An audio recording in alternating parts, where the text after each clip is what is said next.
A new Digimon card game project has just been announced, and with it, a brand new Digimon. And of course, as it has been the case since 2020, it is time to ask if that's going to be the Digimon from Ogudomon's Digitama.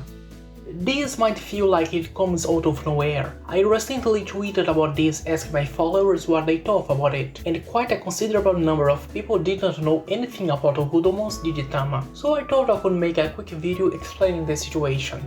Everything started when the Royal Knights were being filled with new members. The last two, Gankomon and Jasmine, were made with the idea that Jasmine would take Gankomon's place. Kenji Watanabe, the series designer, explained that the idea came from the fact that in many myths, the Knights of the Round Table, which were the inspiration for the Royal Knights, had far more than just 13 members. Sometimes they even had 50 members. So following that idea, they could add more members to the Royal Knights, and they had the idea that they would create many generations of the group, with Jasmine being the member that is shared between the two generations. But since no one was interested in telling that story, the concept was basically kept on Wiz Archives for many years. The company was even absorbed by a different company by Bandai, named Plex, and only after that they were able to tell the story they wanted to tell, at least in one of the media.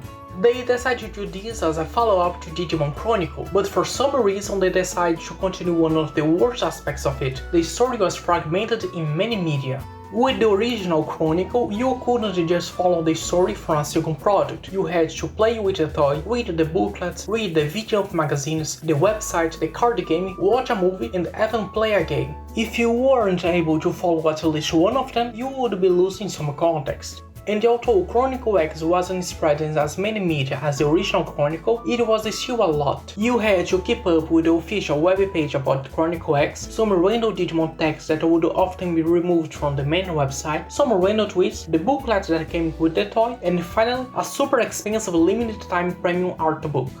Since the Digital Monster version 20th, they have released the art books with content supervised and written by Totsuka Kuniaki.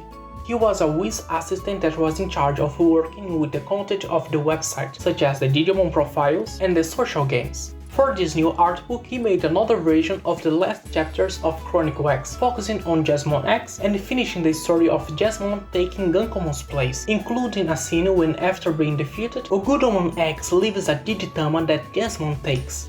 He promised to take care of the Digimon and after that train it, and maybe that new Digimon could become a new Royal Knight.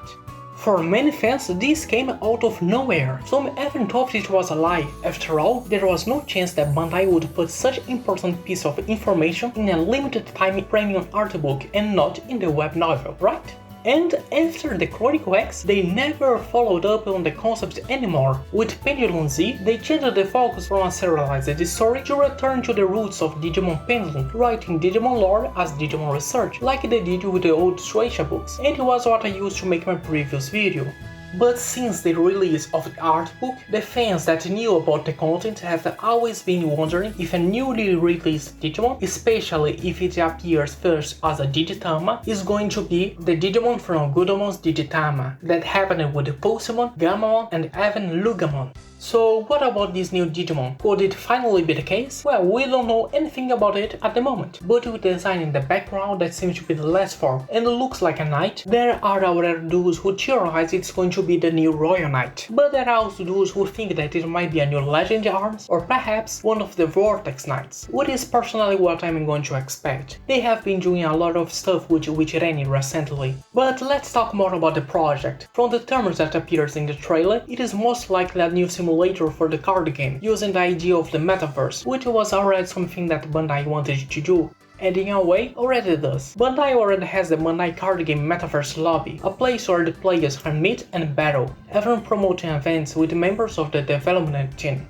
And if you go back, you may remember that Bandai was working on a Gundam Metaverse. They revealed it soon after the Digimon Con, when Habu said they didn't have the budget to do everything if he wanted, and Digimon's fans for some reason thought the two things were related, but no, they of course weren't. But the Gundam Metaverse is already available, however, it was a few days ago. They had to close the servers because they didn't encrypt the data properly, and some of the model files were leaked, but they are already working the problems to later reopen the servers. But basically, in 2022, Bandai started the Bandai Namco Entertainment 021 Fund, with the aim of bringing together many companies with the expertise in metaverse development to create a Bandai Namco metaverse for all the major franchises of the company, with the Gundam being the basis of the project.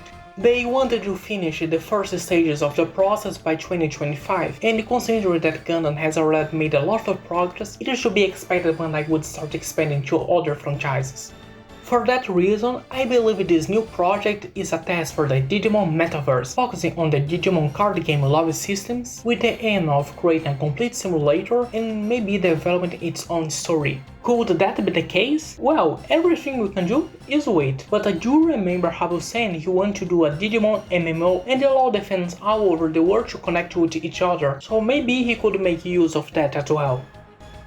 Thank you for watching this quick video. I wanted to try to see if I could do a video in a single day, and this was my attempt, so sorry for any major problems.